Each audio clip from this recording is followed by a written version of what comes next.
A lot of times people think self-care, I'm taking a bubble bath, I'm going to get my nails done. No, it's also saying, no, you know what? I'm not doing this today. I can't support you with that today. I'm Yeah. not coming to that event today. I'm not going to drink more than 3 mimosas at brunch just because y'all drinking, which is what I should have said yesterday. That's very That's right. important when it comes to self-care.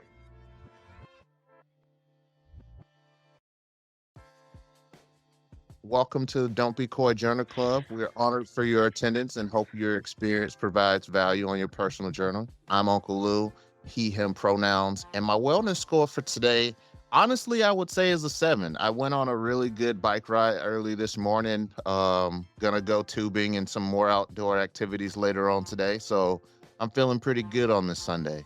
And with that, I'll pass it to Brian. Hello, everyone. Brian, he, him pronouns. My wellness score, I'm going to say, is about a 4 today. 4, maybe 5. Yesterday, I was reminded that I can't do what I used to do. I went to a brunch for a birthday celebration and I brunched a little too hard. And I had plans to go to an event at 5 and I went to sleep around 3:30. I woke up at 9 o'clock, y'all. So I'm still trying to recover from that and drink my water. And I'm in the process of moving. It's just a lot going on. I got a little overwhelmed Thursday, but that's why I'm about a 4. I'm coming back towards the 7, but maybe about 4 or 5, I'll say.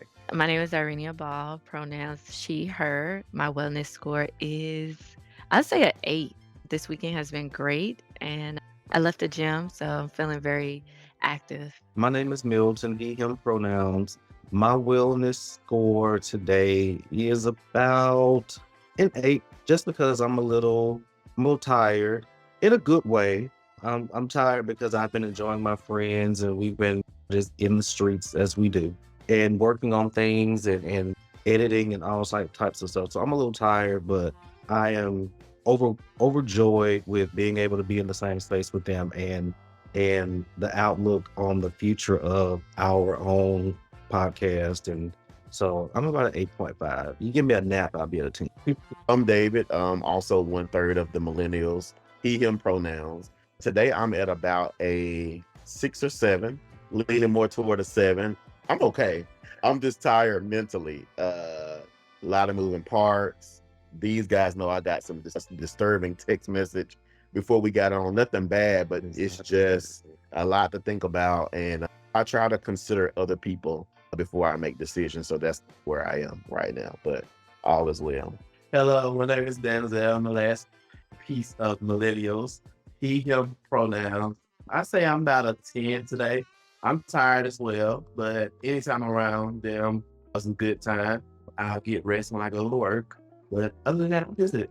Sounds great. Sounds great. So let's go ahead and start off with a little bit of an icebreaker as we usually like to start. So the question is, what's one weekly activity you feel contributes positively to your life? So we got biking, prayer, new music, and barber, and art. I love it. Ooh, Barbara, I should have put that. But that's not what you picked. I don't know who you are. Who put Barbara? I David. picked Bark. Mm. Yeah. That's an opportunity where I get to just chill. There's something about a new fresh haircut. Yeah. No, I feel that completely. I was thinking in my head, you get that done on the weekly, you got money. I go every week too, David. Yeah, I go every week, every Thursday. But you know what? I did it even when I was in school and wasn't working full time. I just had to make some stuff shake. Gotta make a shake. Make me some meal. Help them do something. No, I didn't put bar, but I put prayer. Actually, I put prayer. Not that I only pray once a week, but I put prayer because it's when I get my direction for the day and stuff and get my peace when I get overwhelmed, that kind of thing. So that's what I put. If I had to go for a second choice, definitely would be barber. What about you, Irene? Oh, I put making art and working out. I've gotten more into creating different pieces and it's been really like calming. And then I was like working out keeps my anger down and stress. So gotta stay with that. What kind of art do you create? I do acrylic paintings. Oh, Yeah. I like drawing space, like the stars, planets. That's like you one should thing share. that I like. I should share it. You should share it. Okay, hold on. You should get ready to share what you feel. I like to listen to new music. I just get a little time throughout the week and just see like what new type of music has been released. And I like just judging and seeing how far it goes. Yeah, on one of y'all episodes, y'all talked about some. Oh, isn't that cute? It's actually I like making it like texture. So like this is like cotton, and then this is like a fabric, and it's like a symbol of like my siblings. Actually, Really? yeah, Okay. I have 3 sisters, and that's me. They're my world. Yeah, See, an art gallery coming soon. I actually want to be an art curator. That's my retirement job. I know that's right. I know that's right. Good. We'll come. Purchase. What about you, Milton? I chose self-care because I just feel so much better about myself, and it clears my head, and it just puts me in a mind space to be productive when I take care of myself. And that can be anything from rest or just saying no, setting a boundaries. No, I'm not going to do this. I'm going to use this time to take care of myself and to pour back into myself. Because I feel like all of us with any sliver of empathy find ourselves pouring into a lot of other people outside of ourselves a lot. And so I try to at least set some time weekly to pour back into myself, whether it's taking, I think I said to them today, I wish I could just take me a hot bath. Like stuff like that really just, it does it for me. And I'm glad that you said, when you talked about self-care, you said saying no and setting boundaries. A lot of times people think self-care, I'm taking a bubble bath, I'm going to get my nails done. No, it's also saying, no, you know what? I'm not doing this today. I can't support you with that today. I'm not coming to that event today. I'm not going to drink more than 3 mimosas at brunch just because y'all drinking, which is what I should have said yesterday. That's very important when it comes to self-care. All right. What's next, Uncle Lou? So I think for today, our topic of discussion is going to be habits of transformation. So in thinking about like those weekly activities, I'm curious, Brian, and I see someone else put prayer in there as well. What initiated that particular habit that you decided to do, noticing that it brings positivity into your week? I grew up in church, but the church I grew up in, small family church, they didn't talk about prayer the way I know prayer today. It was just, you need to pray every day. Thank God for this and that, ask him for this and that. But as I began to learn more about prayer, I realized that if I wanted direction and I wanted peace, I needed to do this. And so what brought it on is just a lot of confusion and like anxiousness, anxiety, that kind of thing. So whenever I feel those things rising up in me, which they come almost every day because it's just I have anxiety. But when I feel it rise up in me, really, I know that I'm not spending as much time in prayer as I should. And so it always makes me come back to center. Okay, what's going on? Because I feel that is not a fruit of the Spirit. And if I am a person who is filled with the Holy Spirit, then I shouldn't be overwhelmed so much by anxiety and confusion and restlessness and anger and strife. So those things, when they come up, it always pushes me back to prayer to figure out what's the root of it and how to get it out. You know, how to deal with it. No, it sounds like to me, it serves as a really grounding opportunity. And I was talking with someone yesterday and he asked me a very peculiar question. He was like, Melvin, do you have a third place? And I was like, third place? What do you mean by that? And he was like, well, you have work and then you go to that place for work, and then you have home and then you do whatever it is that you have at home. But where do you go whenever you kind of ground yourself? And that really made me ponder a lot, because I think that when it comes to finding that space and finding those habits, you have to do just what you said, be able to figure out something that can be grounding towards you. And I really and truthfully resonate with that. And so I just wanted to call that out. I like that question, and it's not on my list of questions, but I want to add it to my list of questions. I like that. What is your third place? So what was your answer? I told him that's something that I'm looking for right now. As I put as my weekly activity that contributes to my positivity, I put biking. And that's something that I just started getting into maybe about a month ago, but I've really enjoyed it because, one, it's reflective for me because it reminds me of a time when I was younger and used to go ride bikes with my dad or friends in the neighborhood. It also gives me a quiet time where I can listen to an audiobook or talk to my mom or whoever on the phone. And I honestly just can be my most present self because you got to pay attention to the road, but also you're just seeing all the beautiful sights from a different perspective that you wouldn't necessarily see driving in a car or walking down the road. So it's really been, I would say, a third place for me right now, but I've also dabbled into getting back into golfing, really any kind of outdoor activity that just takes me out of my home. David, do you have a third place?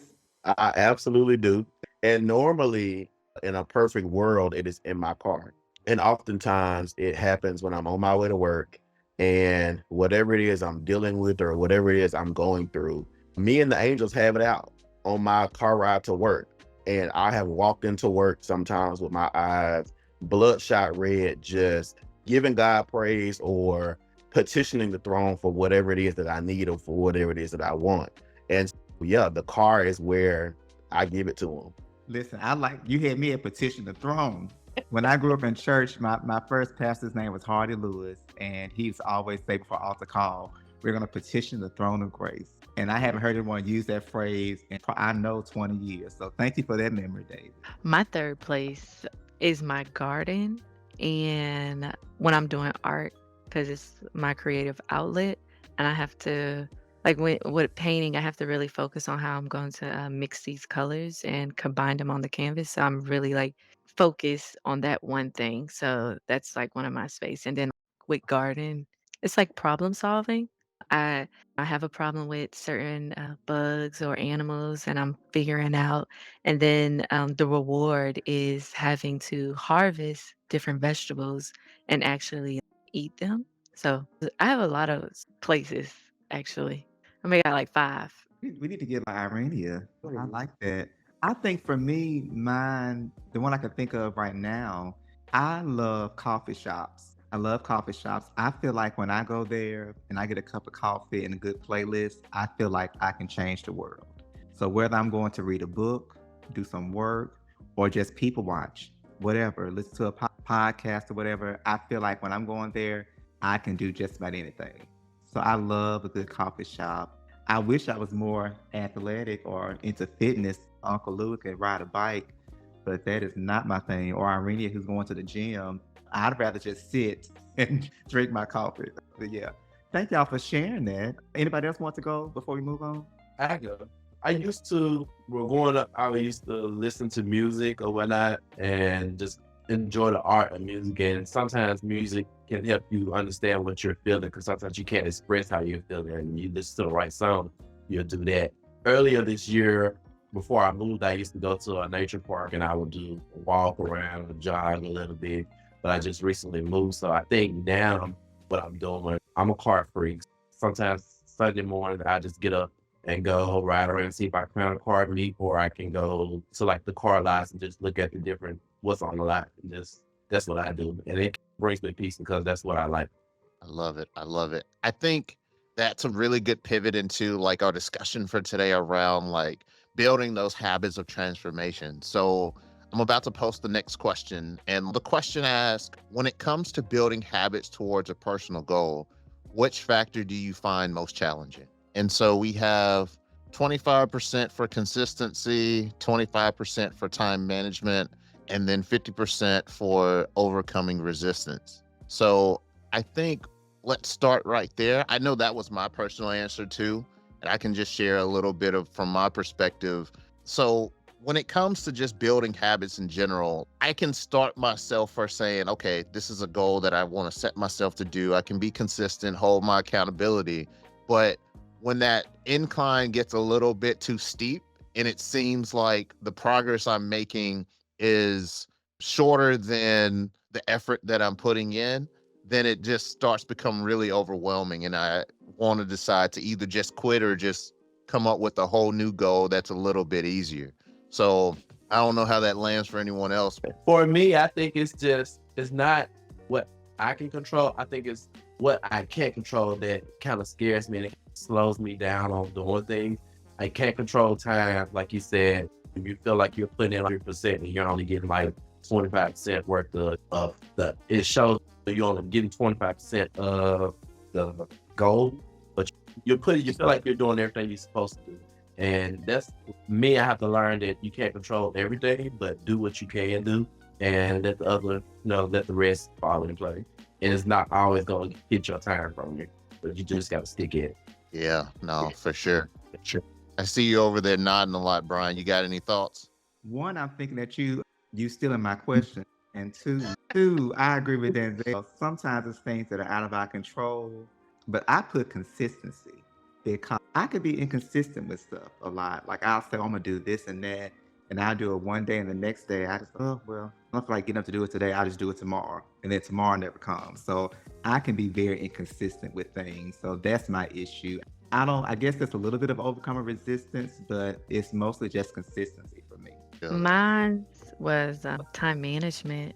And what mine is, I don't have a problem with being consistent. I don't have a problem with overcoming like resistance, but there are certain things that I know I need to give more time to, where I'm just like, if I give 30 minutes a day, when that's not the case. So I can't manage the time very well for when I need to invest a little more to actually get something out of these different spaces or activities that I'm in.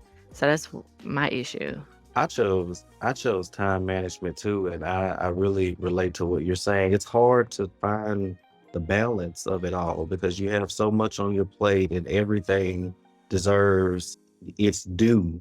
But it's just hard trying to find the time to give this particular thing what it needs to grow. I'm gonna go back to and relate to your garden. Give it all of the nutrients and all of the time that it needs to grow into something that you're ready to harvest.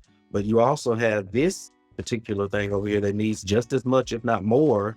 And it's just hard trying to find, for me, it's hard trying to find the balance of it all for my garden to really flourish. Yeah, I agree with that because I chose consistency.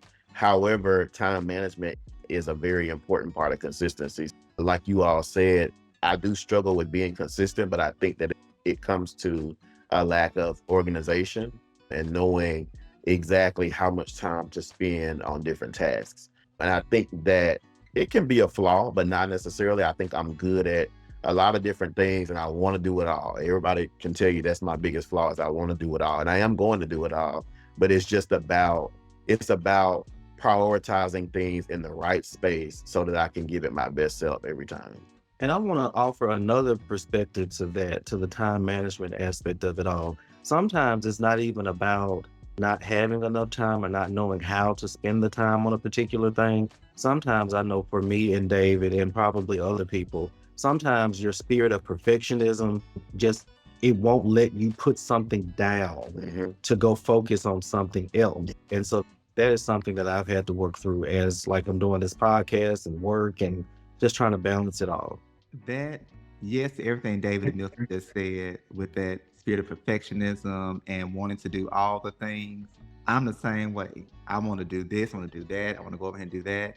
And there's just not enough time in the day. And then when I do get focused on something, I want it to look like I want my graphics to look like David's graphics. Listen, David has much more skill, and that's not my strong suit.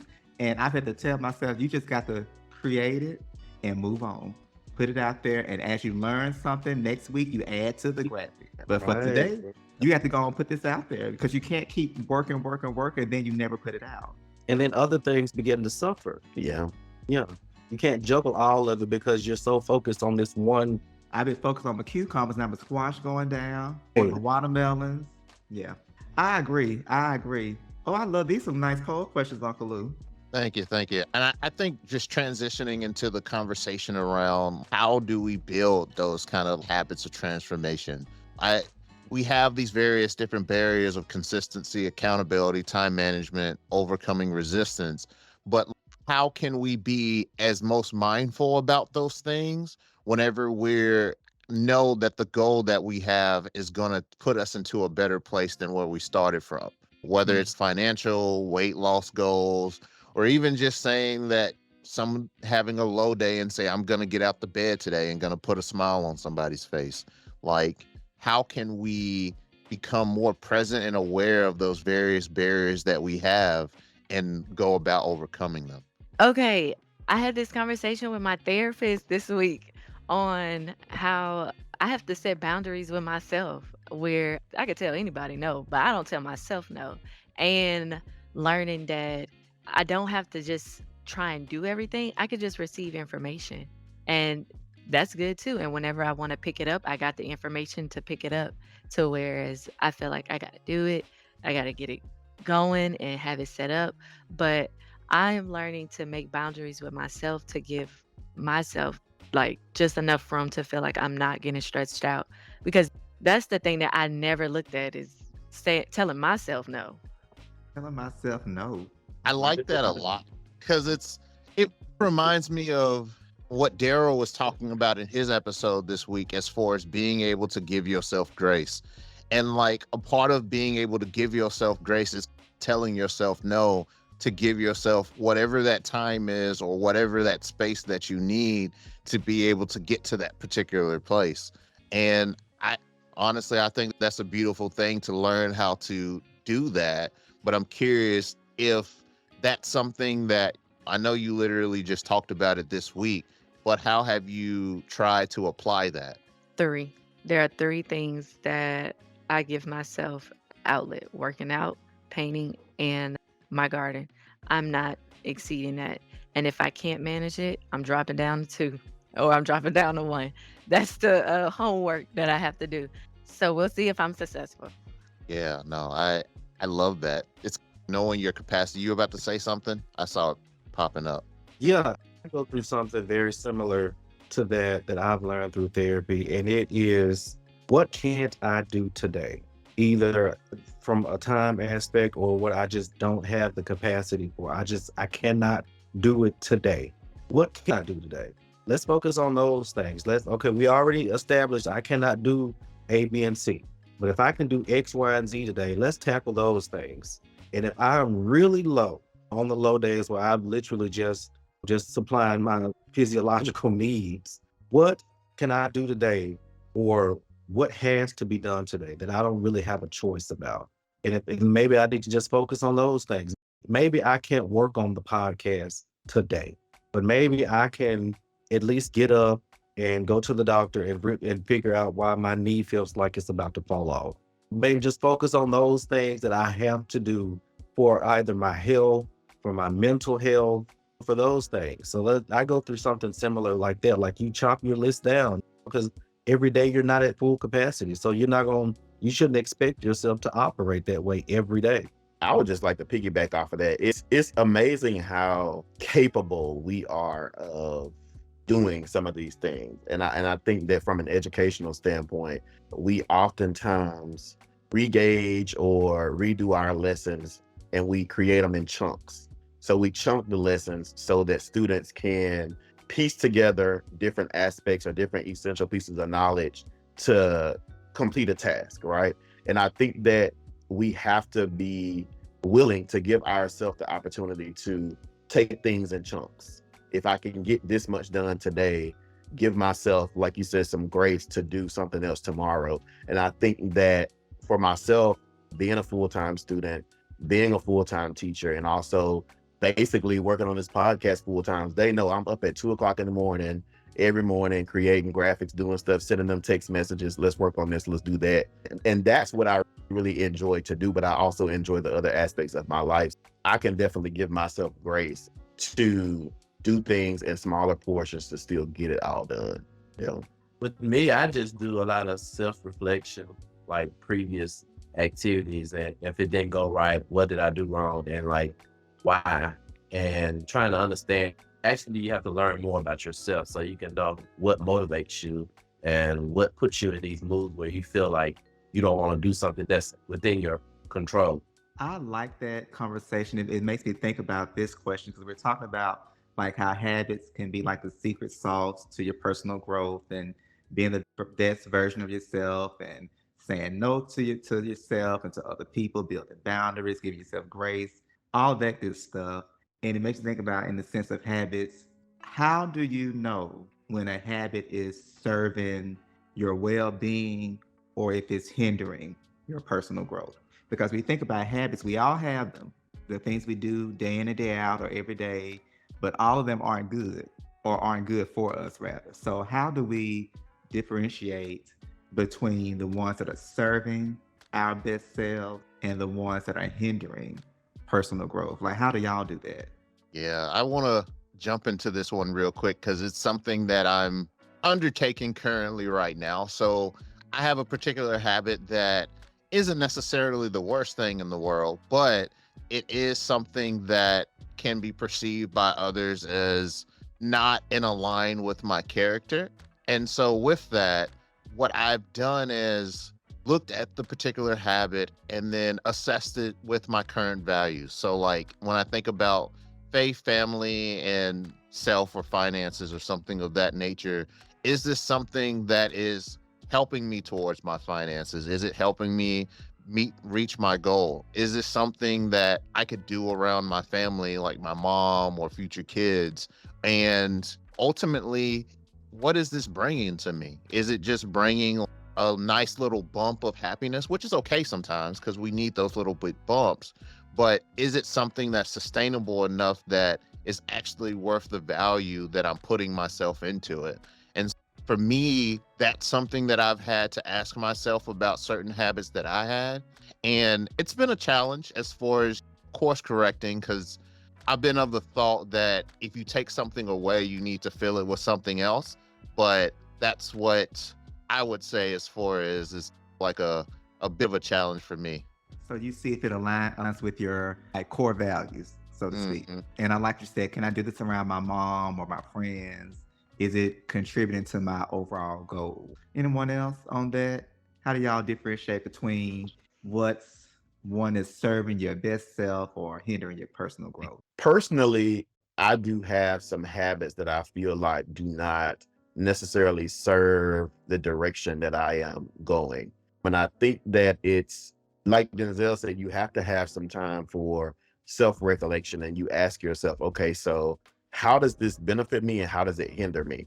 And this specific habit, I think, hinders me a little bit more than what it hinders me way more than what it benefits me. And I think that is something that I'll be definitely working on, like working on how to maneuver around that and not filling that space with something else. And I think that those self-recollections for me come through prayer and just having silent time with God. And sometimes praying consists of you sitting there and saying nothing because God can hear your heart sometimes when you say nothing, and you can also hear him when you're quiet and you allow him to tell you when your soul or your spirit says that's not right or you shouldn't be doing that, or when are you going to move on and let this go.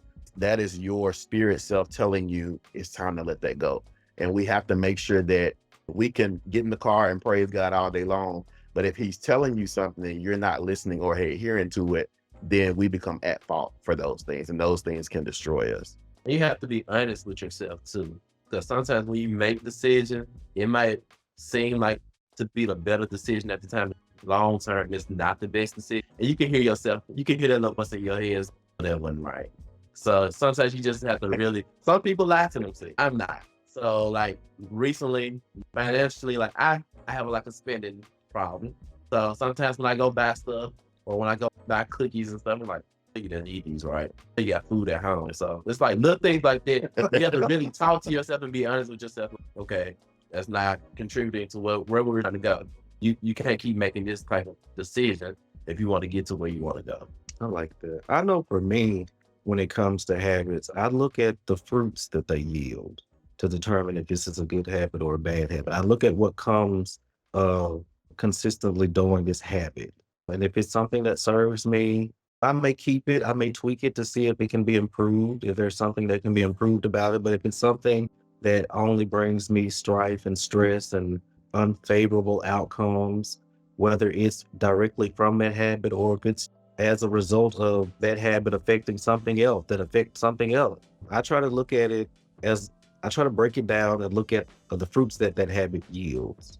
I do the same thing. For me, I have a bad habit of I'm a chronic people pleaser. And I've been working on that in therapy and I've gotten better, but I still fight the urge to do it. When I look at the fruit that it yields, like it leads to me, I just check my energy. And that's how I've determined that this was a bad habit for me. Saying yes when I really want to say no, that kind of thing. And when I look at my energy after I'm like, I don't want to go, I get restless, I'm anxious, I'm mad at myself. And to me, if I'm going to feel all of that, then it's no thinking about it. It's not a good habit. So I'm in the process of trying to break it. I like what Irene has said about telling yourself no, because I'm going to do that to myself too. Whatever it is, the things that make me want to people please, telling myself, listen, that's not important. Look at you. Think about you. So thank you for that tip, Irene. I'm going to definitely do that. But that's how I check mine. I just see what is my energy like post the habit or post the decision to continue the habit. I'm not doing good with identifying bad habits. I try and justify them. I'm gonna take all y'all tips because these are really good things, and I'm gonna write them down and try and apply them. But my bad habit is social media, and I there's a documentary about the algorithm of how they make it really hard. So first, I'm gonna understand why is it really hard and what are they doing, and try to stop myself and then look at the fruits that it yields. I know it doesn't give me anything, but that's like the things like I be trying to justify that, oh, it's relaxing. Oh, it gives me creative energy. I get good ideas. But no, it takes a lot of time away that I can be applying to other things when I can go to the library and get information or something like that. So I have a bad habit of not identifying bad habits. I can instantly spill off a whole lot of things that are bad with social media. Number one, people get a perception of who they think you are from social media. They count your money. They come up with all these different assumptions about who you are. And it takes away from people actually reaching out to get to know you for who you are. It's all about the perception or the vibe that they get from what they can see. When a lot of things can be misguided when you choose to not have a conversation over just taking it for what and that's just one of the things. I think for me, it's just a false perception of life, period. Mm. Because most people only put the positive in their life. So a lot of people that are coming up like kids, they're seeing this, oh, my life has to be exactly like this. This person went through nothing. They're successful. And when they actually start to go through life and seeing the bumps and ups and downs and stuff, like they're starting to feel like this ain't right. I'm not doing something right, or my life is not nothing. But I think for me, I had to learn like a lot of these people that are successful, they do go through things, but life is not like that for everybody. Everybody's life is different, and don't expect your life to be like what you see on social media. Mhm. I'll piggyback on that. I think a lot of people get drawn into social media, especially the heavy users of social media. I feel like part of it that draws people in is the fact that you can build your own community on social media. You can almost relate and be somewhat associated with whoever you want to be associated with. You can build your tribe. And I feel like you can also control the narrative of your life on social media if you choose to, because Denzel said a lot of people only post the positive things. Some people post negative things because some people need sympathy and pity, and that's how they get off or whatever. But the fact is, you have the power and the control to present your life in a way that may be true or may not be true, but it's within your control to do that. You can do whatever you want to on social media and present your life in whichever way that you want it to be seen as. And I feel like for people who don't have that sort of control in their everyday life, and they're just having to deal with the decisions of those people around them and how it affects their life, being able to have that level of control and being able to have people view you any particular way that you want them to, I feel like it can be addictive. I think it can be kind of addictive, Milton. When you get the likes and stuff like that, it begins to be a little addictive. And I think that's what pushes some people to start posting certain things or trying to live up to this new expectation that people have built for them. And then Mhm. that leads to less authenticity. So I guess I wonder how to find a good balance with that. Who doesn't like a like or two? But how to remain authentic even with that. Like for y'all, the podcast is doing very well. Also, it's coming back July 25th. Have your wine and stuff ready for Tuesday. It's coming back. But I guess, like, how do you remain authentic in the midst of the, I hate these words, celebrity, but like or fame, like the fame that you get from it? Like, how do you remain consistently authentic and not buy into all the hype and stuff? I guess maybe it's a fine line. I don't have any fame, so I haven't struggled with that. But I wouldn't, me personally, I would consider the momentum that we have around the podcast fame. I would. But also, me, and they'll tell you, every once in a while, I'll peek at the numbers. Every once in a while, I'll delve into what people are saying about the podcast. But for the most part, I don't really just get into it because I don't feel like I'm the type of person that would latch on to that and just be sucked into that world of it. But that has never been a goal for me as far as the podcast or as far as social media goes in its entirety.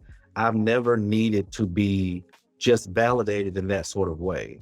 So that it doesn't do anything. I've had pictures or whatever on social media that have gotten thousands of likes. I've had tweets that have gotten thousands of likes, and then I have tweets that got 2 likes. Like it doesn't make me feel any different because I complain about it. Like if people keep liking stuff, I'm like, God damn, I need to delete this. Like it doesn't pour into me the way I think it does some people who kind of struggle with that. It doesn't build me up or give me this grandiose feeling about myself. I feel the same because I know that my validation and my sense of worth doesn't come from social media. And I think that for me, when we first started the podcast, one of the things that all 3 of us decided was that we wanted to be 100% authentic. And Milton and I actually attended a podcast summit, and a lot of people were struggling with how to market themselves. And we, at the end of that, we just decided like there was no need for us to try to figure out how to market ourselves because our personalities are the whole reason why we wanted to start a podcast. Our personalities were always authentic. We always loved talking to people and helping people. And when we push our podcast the way that we do, we push it because we feel like we have something to say and we feel like people can benefit from who we are, being authentic, regular ass people who just want to see everybody else be them best selves as well. So when we talk about certain topics, we're just being real. And sometimes we may have to edit out some things that could be controversial because we like to have real conversations and we want people to take it the way that we're giving it to them because we always want people to listen to our podcast and get off of it feeling different and being their best self. So it's just all about selling your personality. Like you don't need to try to sell somebody else because then you have to try to keep up with that. And y'all do that very well. It really does sound like a conversation between 3 friends. So y'all do that very well. I want to say 2 things. One, Milton's most famous tweet, I remember, and I think it was when I was at Tuglu, so this had to be like 2009, 10, was anything goes when it comes to hoes. And he had different examples of different things that go. Did y'all remember that? Yeah, I It was a big series. And it was very insightful to me at the time. I just wanted to share that. So Milton's been a content creator for a long time. But my last question I want to ask, because we talked about bad habits and stuff, but I want to ask this question, and anybody can answer. Have you ever just changed one little small thing or one, seemingly small habit that has produced like a big change or transformation in your life? So that's one little thing. I know for me, I've always, and everybody, they know you, Brian, I've always been very outspoken. I've always been the type to let you know exactly what I was thinking and how I was thinking it. And so as I've gotten older, I've learned that's not necessary. And at some point I did it because I felt like I wasn't heard a lot when I was growing up. And then it just became a habit. As soon as I thought something, I felt like I needed to say it because I felt like I needed to be heard. But now I don't see the point in it. I don't see why I need to always vocalize how I feel, because sometimes the situation it doesn't matter how I feel. Mhm. A lot of times it doesn't have anything to do with me. It's not my situation. It's not my cross to bear. I'm so far removed from it. So there's no need for me to interject myself into those situations. And now that I've learned to do that, I feel a lot lighter, because once I interject myself into things, I start to take on the stress of whatever that is. And it was never mine to deal with. And sometimes just being quiet is so loud. If you just be quiet, people can pick up what you're putting down. And there's no need for me to over express myself in a way that may make you think something opposite. I'm quiet and you feel how you want to feel, say what you want to say.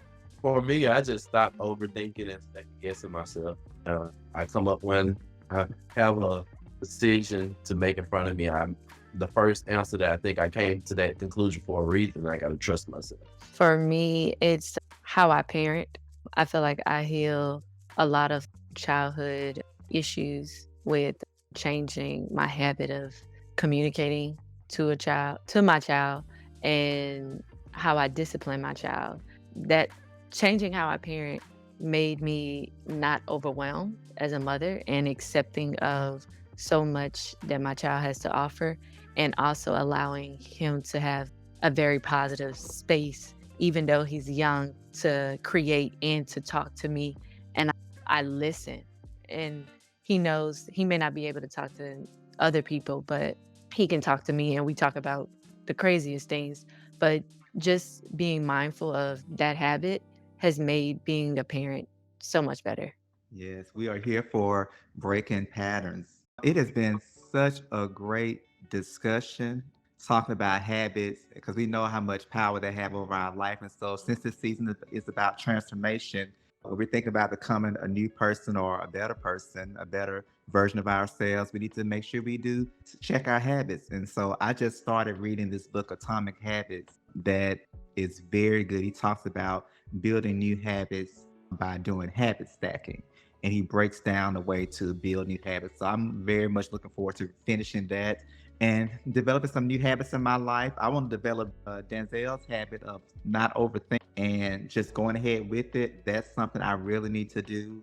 And what Milton said about not having to always speak on something, I do struggle with that sometimes. I don't like people to think that they got over on me, because I feel like you think I'm dumb, and I don't like that at all. But on my last job, I decided to just let it go and not do that. And I had so much more peace. And so I feel that is something, a habit I definitely want to keep. So we're going to wrap up. I thought about, for a closing activity, I was going to bless y'all with a rendition of Bad Habit by Destiny's Child, but I decided not to. But if you want to hang around after the show is over, I am happy to fix me a glass of wine and definitely give a show, because I love that song. But I'm back with my hindsight cards I told y'all about that I love, Milton Collin tarot cards that I love so much. And this one says, it takes sacrifice to have a deeper relationship with self. And I think that's very true.